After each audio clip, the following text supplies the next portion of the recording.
17, 16, 15, 14, 13, 12, 11, 10, 9, 8, 7, 6, 5, 4, 3, 2, 1.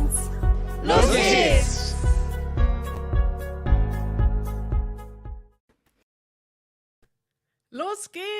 Los geht's, liebe Leute. Ich begrüße euch heute zu einem neuen Livestream. Wir sind live auf YouTube, live auf Facebook. Ich bin diesmal alleine im Studio und werde gleich zu einem ganz besonderen Außenreporter schalten. Vorher noch ein paar Informationen zu unserem Livestream. Wir sind live auf YouTube. Wir haben heute keine Untertitel jetzt live dabei. Ihr könnt die Untertitel aber später anschalten. Also wenn ihr das live seht, müsst ihr einfach zuhören. Und wenn ihr dieses Video ein bisschen später seht, könnt ihr jetzt auf C klicken auf eurem Keyboard oder auf CC unten in dem YouTube-Video. Das geht natürlich nur auf YouTube, wenn ihr uns dort guckt. Auf jeden Fall wird es später Untertitel geben. Wir versuchen aber möglichst deutlich zu sprechen und nicht so schnell zu reden, damit ihr uns auch ohne Untertitel hören könnt. Und das ist vielleicht für euch ein guter Test.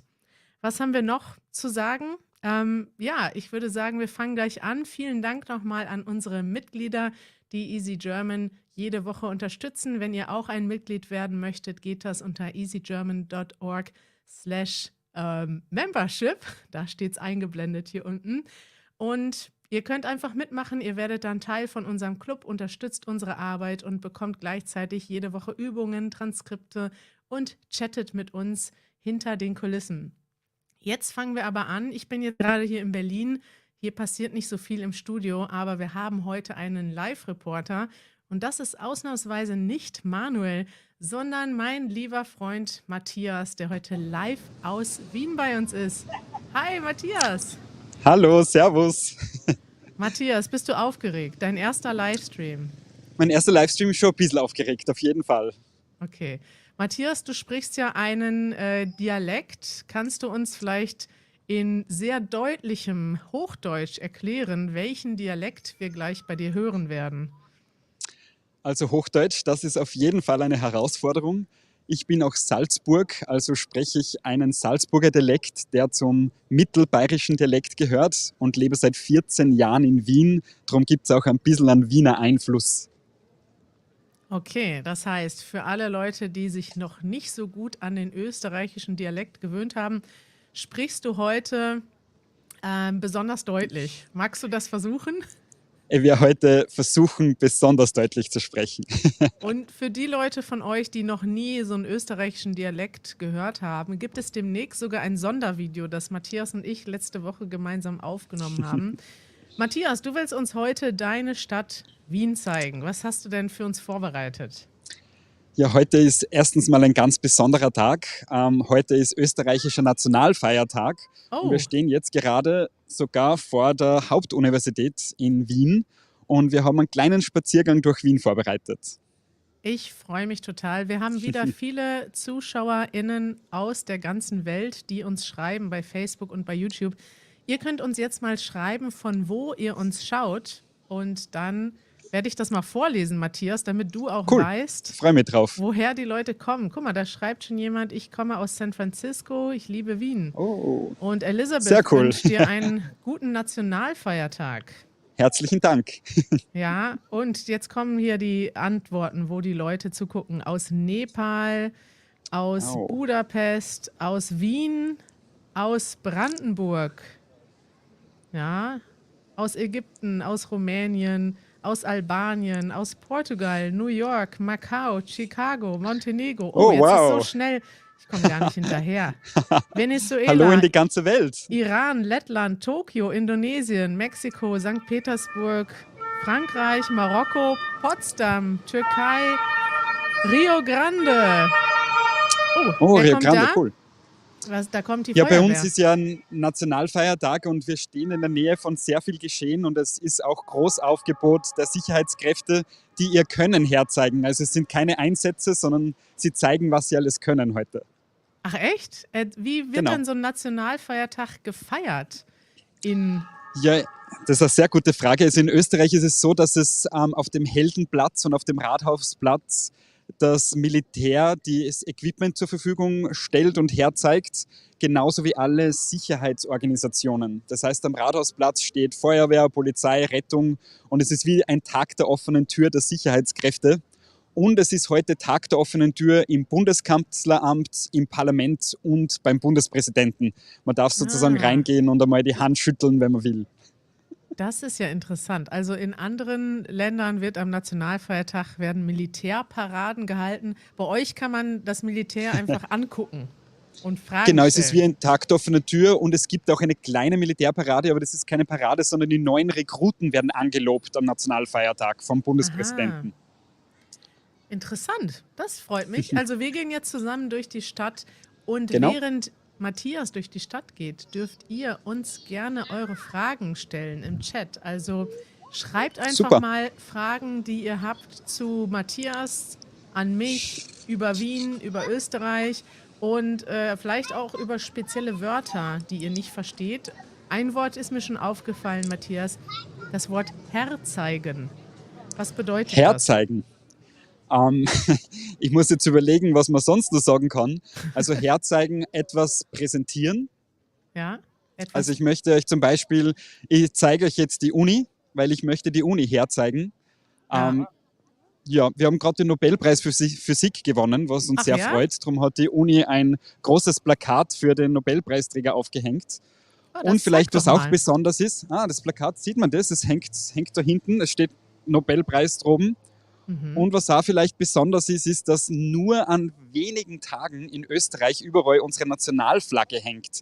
Es ist Ach sehr so. unüblich, dass die Fahne irgendwo hängt. Nur am 1. Mai und am Nationalfeiertag hängt die normalerweise öffentlich auf den Straßen. Aha, was haben denn die Österreicher für ein Verhältnis zu ihrer Flagge? In Deutschland ist das ja ein bisschen zwiespältig. Genau. Es ist so, dass Österreich die älteste Flagge hat von allen Ländern auf der ganzen Welt. Was sehr spannend ist. Ja. Das Rot-Weiß-Rot, obwohl es eine sehr einfache Flagge ist, geht es auf eine ganz alte Geschichte zurück, wo ein Ritter im weißen Gewand eine Schlacht gewonnen hat für Österreich und seinen Gürtel abgenommen hat und dann das blutdurchsichte Gewand rot-weiß-rot gezeigt hat. Also eine sehr makabere Geschichte, aber es ist tatsächlich die älteste noch existierende Flagge. Und wir haben ein schräges Verhältnis generell zum Nationalismus, auch mit der gemeinsamen Geschichte mit Deutschland. Die Flaggen hängen nur auf offizielle Gebäude und an offiziellen Tagen, aber sonst sieht man sie sehr selten. Das ist natürlich interessant, dass das nicht so oft gezeigt wird, obwohl diese Flagge schon so alt ist. Aber ja, in Deutschland ist das ähnlich. Wir haben nicht immer so viele Nationalflaggen in Deutschland tatsächlich draußen hängen. Ja, Matthias, dann zeig uns doch mal ein bisschen deine Umgebung. Gehen wir mal los, würde ich sagen. In der Zeit Ja, wir sind- stelle ich schon mal ein paar Fragen. Alejandro Ja, möchte gerne. gerne wissen, was ist das für eine Universität? Also das ist die Hauptuniversität von Wien. Das ist ja die größte Universität in Österreich, die älteste Universität und man kann hier eigentlich so gut wie alle Fächer studieren. Über 192 Fächer und es studieren hier ca. 150.000 Personen, was sehr viel ist. Genau. Also es ist sicher eine der größten und wichtigsten Unis im deutschsprachigen Raum. Ja, dann gibt es eine Frage von Anna. Was bedeutet 05 am Stephansdom? Die Frage verstehe ich gar nicht. Oho, das ist eine sehr spezielle Frage. Ich wüsste jetzt nicht, wo 05 am Stephansdom steht. 05? Okay, dann können wir sie nicht Na, beantworten. kann ich leider nicht beantworten. Luis möchte gerne wissen, Matthias, kannst du ein bisschen langsamer sprechen? Ich verstehe dich nicht. Sehr gerne, Luis. Ich spreche eigentlich sehr schnell generell, aber ich werde mich bemühen, noch langsamer zu sprechen. Das ist schön. Wo gehen wir denn jetzt hin mit dir, Matthias? Wir gehen jetzt von der Uni dem Ring entlang und der Ring ist sozusagen die Straße, die Prunkstraße rund um den 1. Bezirk. Richtung Rathaus und Parlament.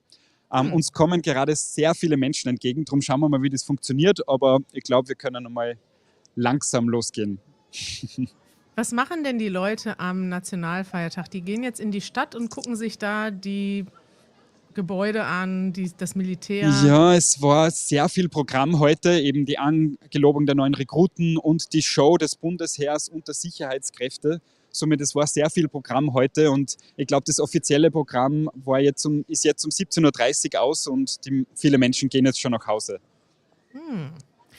Dennis schreibt, Matthias, die Rolle des Reporters passt sehr gut zu dir. Ich muss sagen, Sehr schön. ich empfinde das auch so, denn du siehst schon aus wie so ein Außenreporter. Du hast dich auch schick gemacht heute, ne? Mit deinem Total Mantel. schick gemacht. Wieder mein Mantel, Schal, die Haare schön gerichtet für den Livestream. Genau. Voll schön. Miranda möchte wissen, Matthias, hast du an der Universität in Wien studiert? Aha, sehr gute Frage. Also ja und nein. Ich habe 3 Semester lang an der Uni Wien studiert, nämlich Jura, und habe dann aber meine Firma gegründet und das Studium dafür abgebrochen und ich habe dann später ein anderes Studium an einer anderen Uni fertig gemacht. Aber ich habe zumindest 3 Semester an der Uni Wien studiert. Jura, wie war das denn? Du als Anwalt, kann man sich schon ein bisschen vorstellen, ne? Es ist gar nicht so um das Anwalt gegangen, aber die Juristerei ist ja so vielschichtig und wir haben eigentlich internationale Verträge, internationales Völkerrecht, Europarecht, Rechtsphilosophie total interessiert und war eine schwere Entscheidung, dieses Studium aufzuhören eigentlich. Mir wäre das nicht so schwer gefallen, denn das wäre gar nichts für mich, das Jurastudium gewesen. Ich bin sehr froh, dass ich jetzt hier im Studio sitze und mit dir einen Gin trinke. Prost. Prost. Aus Nervosität habe ich mir einen Gin Tonic geholt, Matthias. Das mache ich immer vorm Livestream. Tatsächlich? Ja. Ja, ich trinke gar keinen Alkohol, wie du weißt, Ja, Kari. ich weiß. Schon seit sicher 10 Jahren nicht, aber es fehlt mir auch nichts. Ja, das glaube ich. Finde ich gut, dass du dir Nervosität so ohne Alkohol bewältigen kannst. Wir haben natürlich noch weitere Fragen. Und zwar möchte Ayub wissen, warum haben Sie diesen Nationalfeiertag? Was wird da eigentlich gefeiert, Matthias? Das ist eine richtig tolle Frage. Es war nämlich auch eine lange Debatte in der österreichischen Geschichte, welchen Tag wir auswählen. Und tatsächlich feiern wir den Tag, an dem wir die immerwährende Neutralität feiern oder ausgerufen haben. Also nach dem Zweiten Weltkrieg 1945 sind wir dann besetzt worden von den Besetzungsmächten und 1955, also genau 10 Jahre nach dem Krieg, hat Österreich in der Verfassung festgeschrieben, dass wir ein neutrales Land sind. Ähnlich wie die Schweiz, dass wir keinem Militärbündnis beitreten und immer eine neutrale Position einnehmen. Und das ist der Tag, den wir heute feiern. Es waren aber auch andere Tage im Gespräch, wie die Ausrufung der Republik aber wir feiern tatsächlich den Tag der Neutralität heute. Das finde ich ja faszinierend. Das wusste ich auch nicht. Und das heißt, Österreich ist nicht in der NATO? Nein, Österreich hat bei Verfassung ein Verbot, sozusagen irgendeinem Militärbündnis beizutreten. Und es hat auch beim Beitritt der EU ein Verfassungsgesetz gebraucht. Und das ist gegangen, weil es eben ein Wirtschaftsbündnis ist und kein Militärbündnis. Wow, das wusste ich zum Beispiel gar nicht. Das finde ich cool. Das heißt, ihr feiert heute eure Neutralität als Land. Und das ist doch ein schöner Anlass, weil normalerweise sind die Nationalfeiertage ja eher so sehr patriotisch und sehr nationalistisch meistens. Das stimmt. Guck mal, Ken möchte gerne wissen, was für eine Firma hast du eigentlich gegründet? Wofür hast du dein Jurastudium abgebrochen, Matthias? Auch sehr coole Frage. Ja, ich leite eigentlich eine Social-Media- und Eventagentur in Wien. Und ich habe damals für ein großes österreichisches Unternehmen Social Media gemacht, nämlich Social Media Strategie. Und habe dann viele österreichische Firmen betreut, weil das ganz am Anfang war, also schon 2006, 2007. Genau. Und somit leite ich diese Agentur noch immer und helfe zum Beispiel Easy German mit allen Social-Media-Fragen. Richtig, danke schön dafür, Matthias. Gerne. Apropos Events, du hast gerade gesagt, du machst auch gerne Events. Adriana möchte wissen, Matthias, können wir ein Easy German Meetup in Wien machen? Das ist eine super Frage und das können wir sehr gerne machen. Es ist sogar geplant, dass Kari und das Easy German Team nach Wien kommen. Ich hoffe, ich verrate noch nicht zu viel, Nein. aber wir würden dann gerne ein Meetup machen. Sehr gerne sogar. Ja. Wir müssen bis nächstes Jahr noch warten, aber Es wird in der ersten Hälfte 2023 kommen wir nach Wien. Also ich meine, du kannst natürlich gerne auch vorher schon ein Meetup machen, Matthias, aber wenn du Gerne. das nicht ohne uns machen magst, dann müsst ihr vielleicht bis am nächstes liebsten natürlich mit euch, Ja. aber wir können gerne mal so auch ein Meetup machen. Jahr. Ja. Ihr findet übrigens unsere Events immer unter easygerman.org/meetups. Morgen findet das letzte Meetup dieses Jahr in Berlin statt. Und vielleicht gibt es dann demnächst noch andere Meetups. Im Winter jetzt erstmal in anderen Ländern, wo es wärmer ist.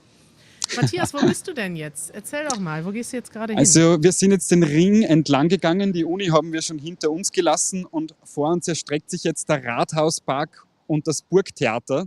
Aber es ist sehr viel los, darum müssen wir mal schauen, wie wir am besten gehen. Bist du Schauen am wir mal, wie wir da in Rathausplatz? Österreich sagen. Genau, es ist ganz in der Nähe vom Rathausplatz. Okay. Sobald man was sieht, es sind nicht Bäume rund um uns, dann zeigen wir was her. Ich würde sagen, wir gehen wir mal die Straße entlang da einfach. Da ist schon was Dadurch, dass so viel ne, los bei ist, euch. genau. Schauen wir mal. Ja, schauen wir mal. Wie gesagt, am ja? Rathausplatz stehen die ganzen Sicherheitskräfte, darum müssen wir schauen, wie wir einen Weg durchfinden, aber das machen wir gleich. Versuch dich mal, du siehst ja aus wie ein offizieller Reporter. Du hast leider nicht so eine große Fernsehkamera dabei. Genau. Dann würde es noch offizieller aussehen. Wir haben wieder eine Frage und zwar Gern. von Anas. Anas möchte wissen, welche Sehenswürdigkeit gibt es in Wien, die man unbedingt sehen muss? Puh, das ist eine wahnsinnig schwierige Frage, weil es so viele gibt. Und die Sehenswürdigkeit, die man unbedingt sehen muss. Also mein Lieblingsgebäude ist das Rathaus, das wir gleich sehen.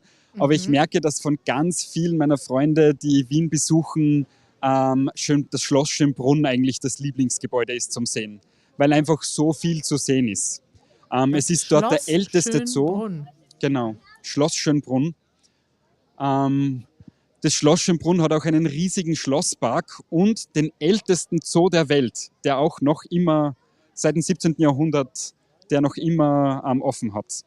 Okay, ich hoffe, die Tiere werden nicht mehr unter den Bedingungen des 17. Jahrhunderts. Absolut gehalten. nicht, das ist ganz was Besonderes. Die Käfige sind so breit, dass oft die Menschen in die Käfige sind und einfach nur ins Gehege reinschauen können, das sehr groß ist. Sehr spannend. Okay, das klingt nicht schlecht. Abel möchte wissen, Matthias, was ist denn deine Lieblingserfahrung in Wien? Das ist ja eine schwierige Frage. Meine Lieblingserfahrung in Wien. Also für mich ist sicher Wien die tollste Stadt zum Leben, obwohl da kann man sich immer drüber streiten. Aber meine Lieblingserfahrung,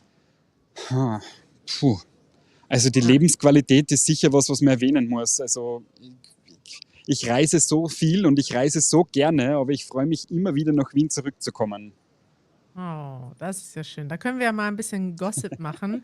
Was denkt denn der Wiener über Berlin? Das ist jetzt mal meine Frage, Matthias. Du müsstet mal fast jemanden fragen, wir mögen Berlin. Also Ach ja? wir mögen Berlin, weil viele Leute nach Berlin fahren, um Party zu machen. Und wir haben so ein Sprichwort in Wien, das heißt Party wie in Berlin, aber Leben wie in Wien. Oh, Das heißt, die Lebensqualität hier super, aber die Partyqualität gewinnt eindeutig Berlin. Dankeschön. Genau aus diesem Grund sind Manuel und ich hier. Wir sind ja bekannt für unsere Partymäuse, ja genau. Wir sind ja bekannt zum Party machen. Das ist eine schöne Frage von Samuel. Ist es in Wien genauso einfach wie in Berlin, neue Freunde kennenzulernen? Ich ziehe nämlich bald nach Wien. Erstens, willkommen in Wien und das mit den Freunden. Ich weiß nicht so gut, wie es in Berlin geht. Ich weiß gut, wie es in Wien funktioniert und sehr oft hört man, dass es vor allen Dingen in deutschsprachigen Ländern schwieriger ist, Freunde zu finden wie in anderen Ländern. Meine Antwort dazu wäre immer, dass wir vielleicht schwieriger am Anfang sind, aber wenn die Freundschaft da ist, die dann sehr viel Qualität hat und ein Leben lang hält. Oh, das ist ja schön, weil das ist genauso wie in Deutschland. Es ist man sagt harte Schale, Eine harte Nuss. harte Nuss, harte Schale, weicher Kern. Es ist schwierig, erstmal Menschen kennenzulernen, leider. Thomas hat, glaube ich, ein interessantes Vorurteil.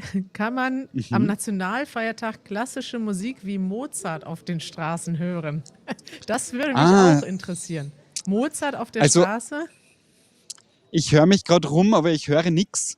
Also auf der Straße nicht. Aber es gibt natürlich zahlreiche Events und Locations, wo man klassische Musik hören kann, das ganze Jahr über. Aber um diese Frage noch spezifischer zu beantworten, jedes Jahr zu Neujahr, zu Silvester, spielen wir im Radio und überall den Wiener Walzer. Also, echt? Ja, genau. Also um Mitternacht läuft in allen österreichischen Radios der Wiener Walzer. Das ist schon ziemlich klischeehaft, oder? Ja, aber wir tanzen auch den Walzer um Mitternacht. Also das ist eine Tradition, die bei uns schon immer wieder passiert. Wahnsinn. Da muss ich mal vorbeikommen und dann machen wir ein Video darüber, Matthias. Was Total gerne. Oh, guck mal, Abel hat gesagt, jetzt habe ich die Frage schon wieder gerade verloren. Abel fragt, wo ist meine Lieblingsperson Janusz? Da würde ich mal wo ist der Janusz? Janusz, falls du uns gerade zuguckst, komm doch mal vorbei. Und vielleicht können wir auch mal kurz zeigen, also ich bin ja nicht alleine hier im Easy German Team. Easy ist auch hinter den Kulissen und Manuel, der macht heute die Regie. Oh, Janusz kommt gerade. Der freut sich, Hallo, der Leute. ist richtig mit. Guck mal, da ist er. Hallo. Hallo Janusz. Ja, Janusz ist bei uns. Janusz, wie geht's dir heute? Erzähl mal. Geht super. Heute ist ein sehr, sehr, sehr kreatives und glücklicher Tag für mich geworden. Ja? Ich habe mit schön. Nina an verschiedenen Konzepten gearbeitet und wir haben zweimal so einen Moment, wo wir dachten, das ist jetzt ein Durchbruch, ja, dass wir etwas entdeckt haben, was so richtig powerful ist. Voll schön. Das freut mich. Ich kann jetzt die 2 Ideen erzählen. Nein, noch nicht. Also Janusz hatte heute einen kreativen Durchbruch, Matthias. Zweimal. Zweimal cool. sogar Das freut schon. mich. Ja. Also ja, auch wenn wir jetzt hier nur zu zweit vor der Kamera sind, hinter den Kulissen sind einige weitere Personen. Janusz sitzt zum Beispiel in der Küche und guckt. Manuel, können wir dich mal kurz sehen? Bist du auch vielleicht am Start hier? Hallo Leute, Manuel! Hallo. ich mache hier die Regie heute hinter den Kulissen. Richtig. Manuel blendet die Sachen ein. Wenn ihr zum Beispiel unten eine Frage seht, dann hat Manuel da drauf geklickt. Manuel, du kannst ja mal die nächste Frage aussuchen, die wir beantworten sollen. Was hältst du Okay, mich würde interessieren, wann war das erste Mal, dass du, Matthias, Kari begegnet bist? Also wie habt ihr euch kennengelernt? Das ist tatsächlich über 10 Jahre her. Also Kari hat für ihre Arbeit und ich habe für meine Arbeit eine Preisauszeichnung, einen Award gewonnen im UN-Framework. Ich glaube, es war der World Summit Youth Award. Und wir haben uns bei der Awards Ceremony damals in Graz kennengelernt und befreundet. Und ja, seitdem haben wir sehr viele gemeinsame Projekte gemacht. Seitdem sind wir Best Friends. Matthias, hier im Studio geht's drunter und drüber. Wir haben jetzt noch Besuch von Justin bekommen. Komm mal her, Hallo Justin. Hallo. Servus. Justin is still learning German. He's also watching behind the scenes. Yes. And he brought Manuels Pflegehund ist auch da. Manuel, was ist hier los? Guck mal, da ist er. Total viel los im Studio. Ja, das ist total viel los. Das ist Tofu, Manuels Pflegehund. Das ist ja süß. Ja, du, hier ist einiges los, Matthias. Wo bist du denn jetzt gerade? Ich stehe jetzt direkt vor dem Burgtheater und vor dem Rathausplatz und ihr seht hier, es ist echt hier auch einiges los. Man sieht im Hintergrund das Rathaus und davor die ganzen verschiedenen Rettungsorganisationen, die heute sich präsentieren. Man sieht da überhaupt den Rettungshubschrauber. Genau. Ach so, da vorne. Also den stimmt. Rettungshubschrauber des ÖAMTC und daneben die Berufsrettung, Polizei, Feuerwehr und man kann heute sozusagen sich einmal die Rettungsautos von innen anschauen oder den Hubschrauber von innen anschauen. Und genau alle Sicherheitskräfte präsentieren sich heute da auf dem Platz. Wow, da ist ja einiges los. Und dieses Rathaus ist dein Lieblingsort in Wien? Das ist mein Lieblingsort, würde ich nicht sagen, mein Lieblingsgebäude auf jeden Fall von der Architektur. Also das Rathaus ist sehr, sehr besonders und ganz fertig renoviert. Das war jetzt jahrelang eingezäunt. Aber mein Lieblingsort ist, glaube ich, nach wie vor die Donauinsel in Wien. Also ein Stück Insel innerhalb vom Donaufluss. Ja, da war ich auch schon mal mit dir. Ich erinnere mich. Genau. Auch schön, dass ihr so einen großen Fluss habt in der Stadt. Hier ist eine Frage, die ist perfekt für dich, Matthias.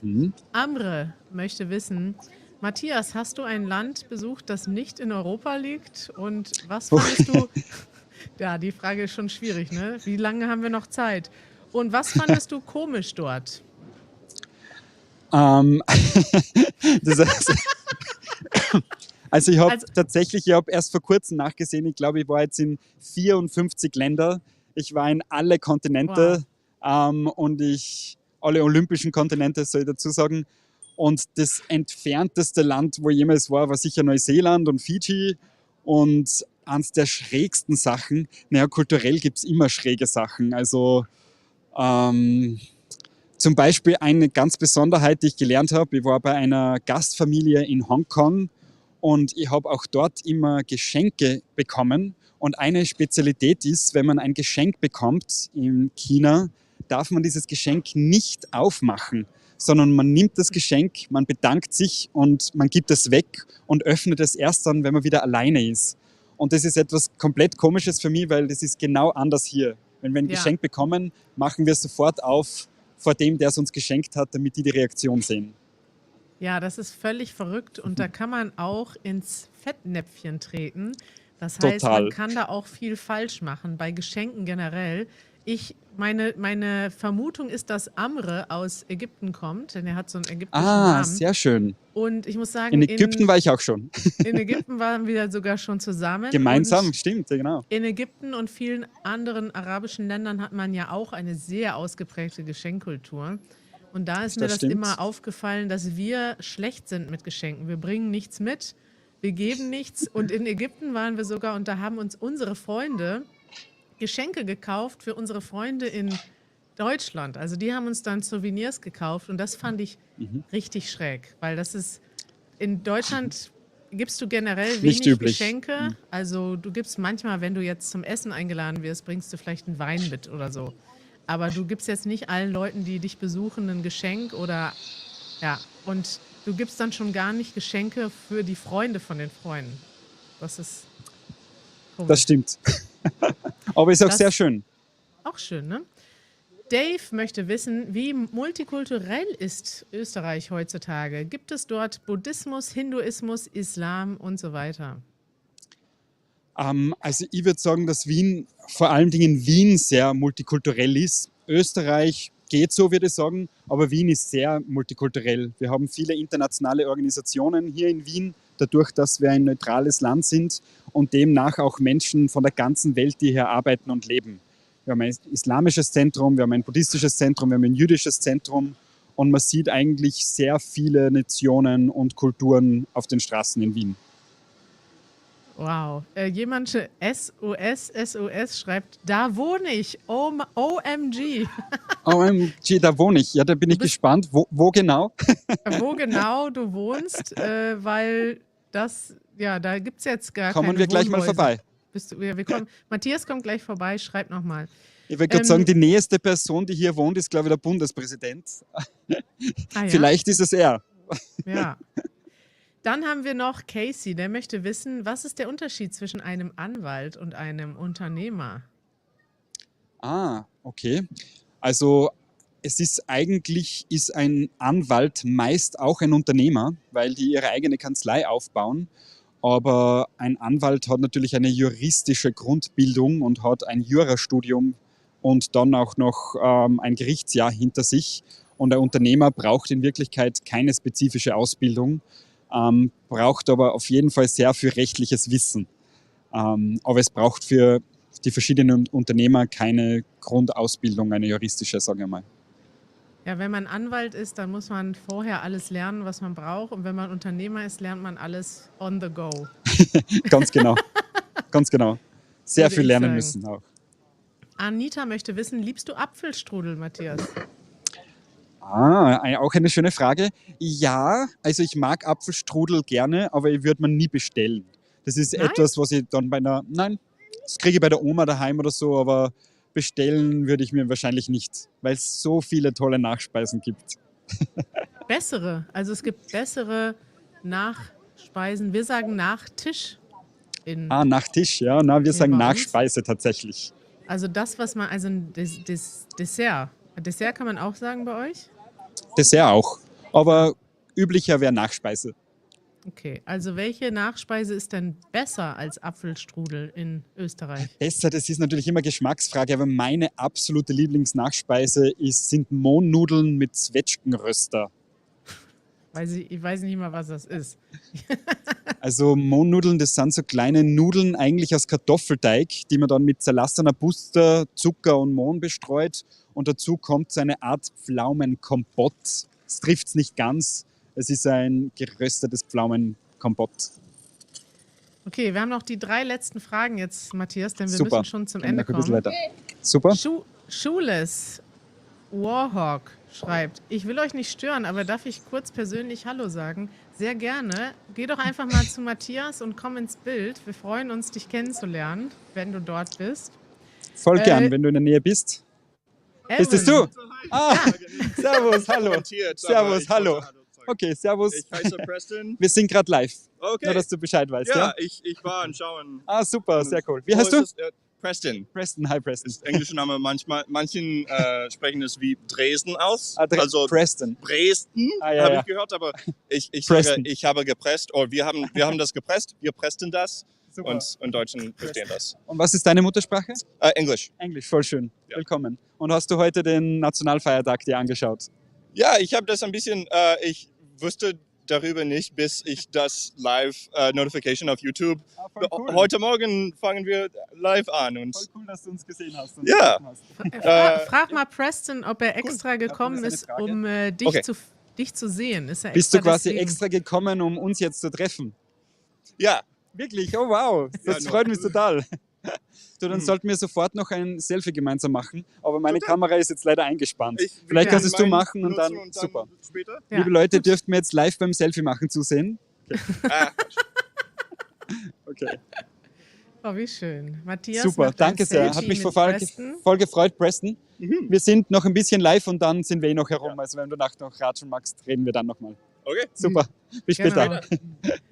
Die 2 letzten Fragen an dich, Matthias. Wo gehst Gerne. du denn jetzt noch hin? Wir wollten ja noch das Parlament sehen. Wie weit bist du weg? Ja, es ist sehr viel los. Also ein paar Minuten brauchen wir. Ich glaube fast, dass es nicht ausgehen wird, aber wir probieren es nochmal.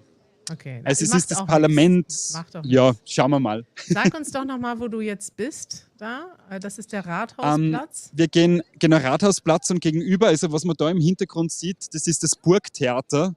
Also das ehemalige kaiserliche und königliche Theater.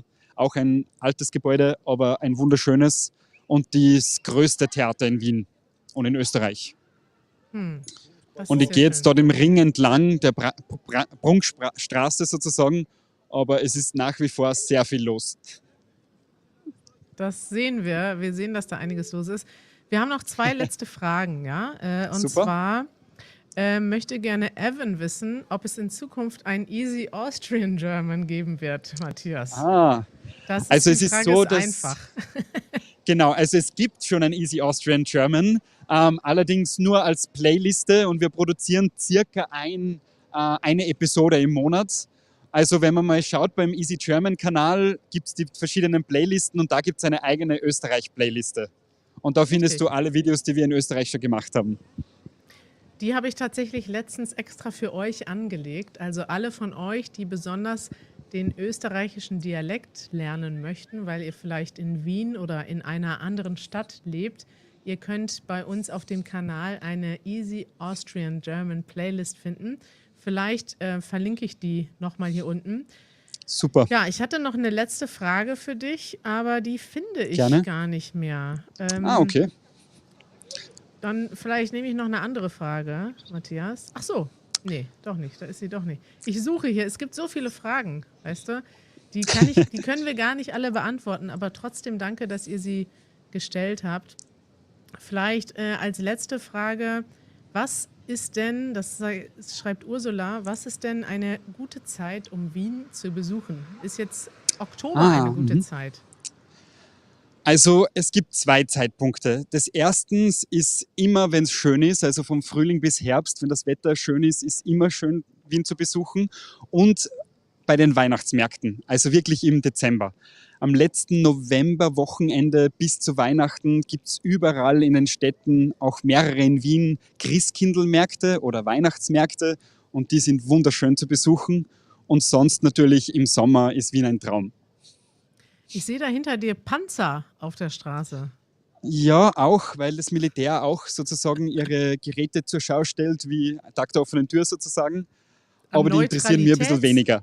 Ja, am Neutralitätstag habt ihr also Panzer auf der Straße. Ich Ja. habe jetzt die letzte Frage wiedergefunden. Die ist Super. von Adrian. Er fragt, österreichisches Deutsch, ist das ähnlich wie Deutschlanddeutsch?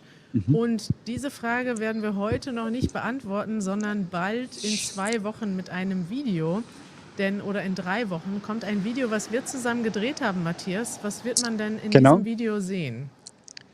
Das beantwortet genau die Frage, nämlich was sind die Unterschiede, wo sind vielleicht ein paar Ähnlichkeiten und wir erklären so ein bisschen, woher das österreichische Deutsch kommt und haben von verschiedenen Kategorien, Verben, Nomen, Ortsbeschreibungen den Vergleich von österreichischem Deutsch oder von meinem Dialekt mit Karis Deutsch sozusagen. Das findet ihr in 3 Wochen auf unserem YouTube-Kanal. Danke, Matthias, dass du uns Wien gezeigt hast. Voll gern. Wir sind jetzt, wenn wir noch 1 Minute haben, wären wir jetzt beim Parlament. Ich glaube, man könnte es jetzt schon sehen. Also, Ja. vielleicht Wo ist ganz es denn? kurz. Jetzt müssen wir schauen, dass ich mich richtig mitdrehe. Jetzt im Hintergrund müsste man es schon sehen. Ja, Genau. toll, du hast es geschafft. Bis zum Parlament. Wir haben es Oh, das geschafft. ist- Bis das zum ist aber Parlament schön. geschafft. Ihr habt ja ein schönes Ja, Parlament.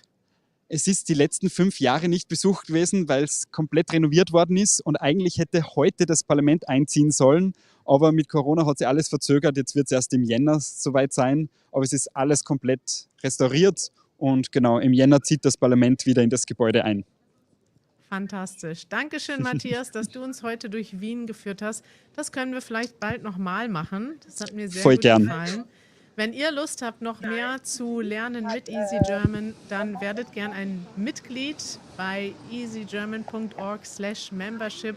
Könnt ihr unsere verschiedenen Angebote sehen, könnt sehen, wie ihr ein Mitglied werdet und was ihr dort machen könnt. Zum Beispiel könnt ihr 3-mal die Woche mit uns auf Deutsch sprechen und telefonieren in der Conversation Membership und dadurch auch euer gesprochenes Deutsch verbessern. Wir freuen uns auf euch. Danke, Matthias, dass du dabei warst heute. Und Voll danke gern. auch an deinen Kameramann. Vielleicht kann der zum Abschluss auch noch ein Wort sagen. Der ist ja Ich unbekannt werd- bisher. Mal schauen, ob wir den da... So. Hallo. Auch Hallo, wer bist du? Mihail ist tatsächlich aus Rumänien und lernt auch Deutsch mit Easy Oh. German und ist seit ein paar Wochen in Wien. Und jetzt schon Perfekt. hinter der Kamera von Easy German. Das ist ja eine schnelle Karriere. Das freut mich. Dankeschön, dass ihr dabei wart und wir Voll verabschieden gern. uns von allen von euch. Danke fürs Zusehen. Bis Ciao, bald liebe wieder. Grüße aus Wien. Ciao.